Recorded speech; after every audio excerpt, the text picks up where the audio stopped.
Hello, Algebra 2 students of ICS. Once again, I am Mr. Sutton from Herron High School. Today, we are going to be doing skill 17B, 17B, once again over exponential growth and decay. I hope you have something to write with and something to write on. If you are able to print off the notes, it should look something like this. If not, please follow along on a scratch piece of paper. So things we've been talking about in the last couple of lessons, growth and decay. We have a table we can fill out here. A, we're going to call the initial value. We've also recognized that that's the y-intercept.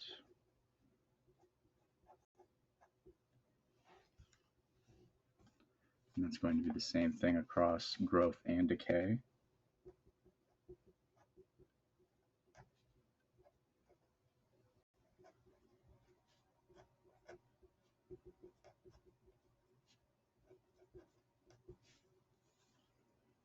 The difference between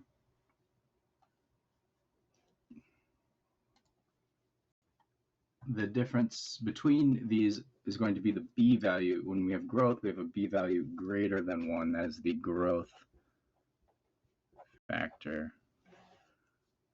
Over here, when it's decay, and this should be b value between 0 and 1. That's what that should be. That is the decay factor. So we have growth factor and decay factor. So this is the number we're multiplying by to either grow really fast or to decay really fast. So then this b value, we could represent it as a 1 plus r in the case of growth, where r represents the growth rate.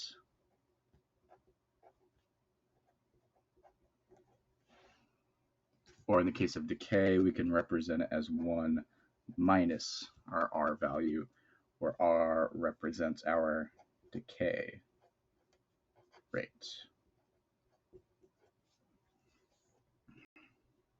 And we'll look at some examples to make it more clear on why we might want to represent it this way rather than just have it be b. If we look down here at the next part of the notes, it says, note growth factor and growth rate do not mean the same thing. For instance, if I decrease my weight by 5%, the growth decay factor is 95%, while the growth decay rate is 5%. So it depends on the perspective you're looking at it. You decreased your weight by 5%, or you are 95% of what your previous weight was. So again, factor is the 100% plus the growth rate, or the decay factor is 100% minus your growth rate. So this is growth, and this is decay.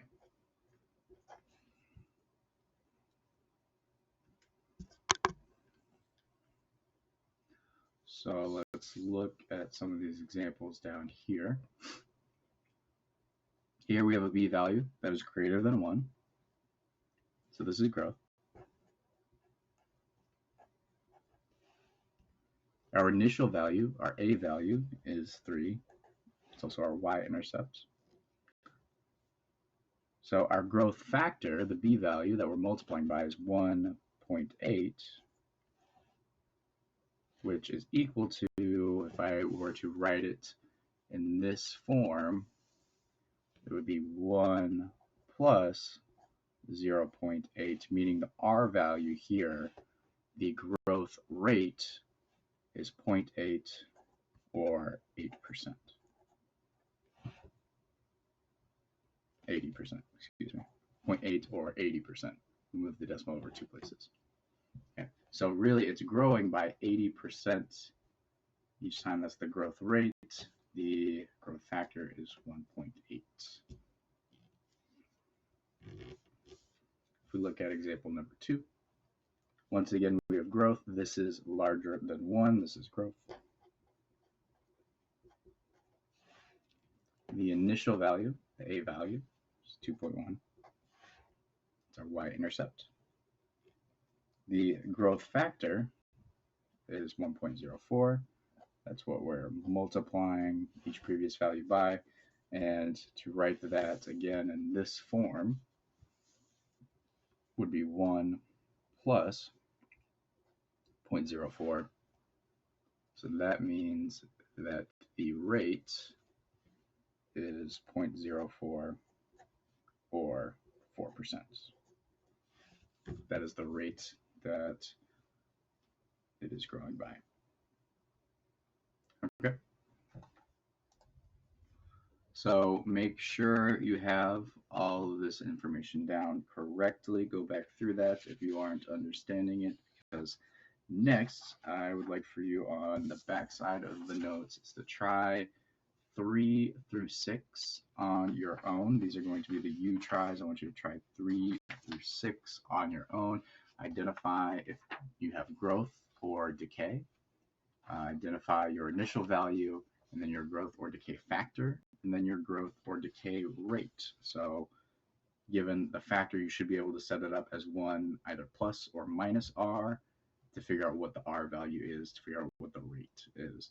I'm going to pause the video, and I would like for you to do the same. Pause the video so you can try each of these, and then play the video to check to see if your answers match up with mine. Okay, here are my answers for 3, 4, 5, and 6. For 3, 4, and 5, these were all decay. They all had B values less than 1. Okay, so we would just need to write the initial values, the A values here, and then the B value, you want to find a way to set it up as 1 minus some number to get what we had here. So for example, we had 0.8 for the factor. I realized I could write that as 1 minus 0.2, which tells me that 0.2 is the R value, that is the decay rate. Same thing over here, I had 0.94, so I wanted to set that up as 1 minus 0.06 is the equivalent expression here. So that tells me that 0.06 is the decay rate. It is decaying at a rate of 6%. 0.3 is equivalent to 1 minus 0.7, so that means 0.7 is the decay rate. 6 was the only growth here, so we had 2 as the B value. And to write that as 1 plus some number, this R value would have to be 1, which is 100%. Okay, so that's 100% growth rate. So make sure you get all of this information down. This is the U try again, 3 through 6. Make sure you have that down so you can submit that in the Google form. How do we write the exponential function for a given situation? So we know exponential functions are written in the form of f of x equals a times b, where b is raised to the x power. So step 1, we want to identify the initial value, the a value. This corresponds to an input value of 0. So if we plug in 0 for x, this b value just becomes 1. So we're just left with the a value of 0. Step 2, find the growth rate or factor, depending on what is given. Okay, so sometimes you'll be given the R value, sometimes you'll be given the B value. You have to use the context in order to determine how to set up this part of your function. And then we want to put the pieces into our equation. So we have an example here. Tamia puts $500 into a savings account that has an interest rate of 1.5% interest and is applied to the amount each year. Find the function f of t that represents her amount in the savings over time t in years, then determine how much she'll have in our account after 7 years. So we want to figure out what the a value is, the initial value. We want to figure out what the R or the B value is, determine which one we're given. We know that eventually we're going to plug in 7 for t. In this case, we're using t, so we're talking about time instead of x. So we initially have $500, or to me it does. Now notice it says has an interest rate of 1.5% interest. So that means we're given the R value here, rate. And I'm going to go ahead and convert that to a decimal. It's given to us as percent.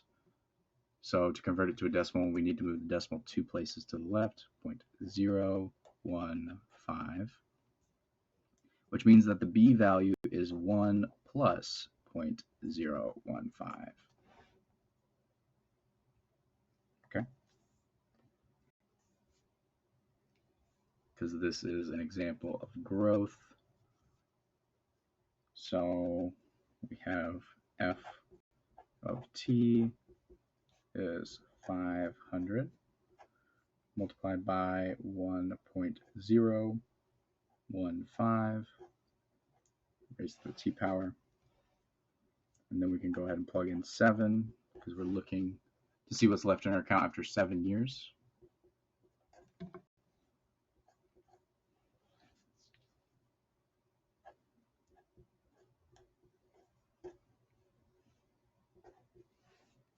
When I plug this into my calculator, I got $554.92. That is what I got for my answer. The next example here is a U-try once again. So go ahead and take a minute to read this problem, pause the video, see if you can come up with the right answer. Referencing this problem we did before. It's a very similar type of problem, so go ahead and work on this video right now. All right, you should have been able to come up with something like this. The initial value is 20,000. It says the car loses 10% of its value each year, so this percent is a rate once again, and this time it's losing its value. So that means we have decay. So the R value is 0.1. So the B value is going to be 1 minus 0.1, which is 0.9. And then we want to figure out after 10 years what we end up with. So 20,000 times 0.9 raised to some exponents, and we want to plug in 10 there. And you should have ended up with 6,973.57. Okay. One last example here. This time we're using this table in order to come up with the exponential formula we have here. So we still want to find out the A value and the B value or R value, depending on what we're given here. So our A value is going to be the y-intercept, which is 2, given to us. So when we plug in 0, 2 comes out. So that's how we know A is 2. To find the B value, we need to look at the table and determine, is there a number that we're multiplying by each time?